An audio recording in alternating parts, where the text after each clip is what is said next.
Hi, and welcome back to the Liven It Up Events blog. My name is Anthony Navarro, and I'm founder and senior planner of Liven It Up Events here in Chicago. We're a full-service wedding and event planning company, and for those of you watching for the first time, the whole purpose of this video blog is to answer your questions. So if you find us on Facebook or at Twitter, which you can see below in the blog, ask us your questions on what you need help with in planning your wedding. I've got one of our first questions is from a Facebook follower, Emily. Her question was, what are the first things that you should do when you get engaged? So Emily, the first things that I always tell people to do when I first talk to them on the phone after they've recently become engaged is they need to do two things.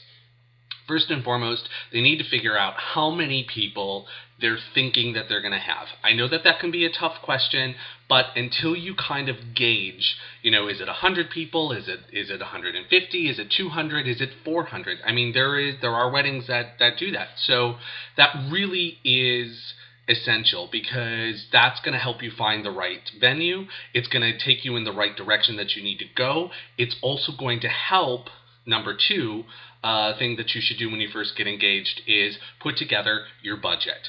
So budgeting, I know, is a huge deal, especially these days with the way the world is and the way the economy is. So figuring out what your budget is and figuring out how to maximize the dollars that you're going to be spending on the wedding is so key and so essential. You need to have some sort of starting point. You need a number that at least you feel comfortable with spending. And then when you start doing your research, you'll kind of see what you can afford, what you can't afford, and how that all works. I always equate wedding planning, finding the venue, and finding that whole piece to the wedding, sort of like buying a house or buying a condo. When you may love that $1 million home or that $1 million condo, but you're probably not going to go look at it if you can't afford it. So the same thing kind of happens when you look at the venues and when you're looking kind of the whole package for the wedding. It's definitely going to dictate where you're going in the process of planning the wedding.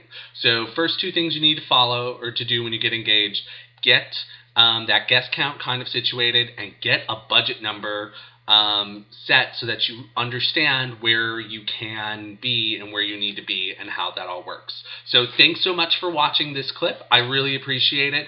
Follow us on Facebook and Twitter. Down below are the links to our sites. Definitely check out our website, and if you have more questions, feel free to tweet me, Facebook me, or you can email me at anthony@livenitup.com. Thanks for watching.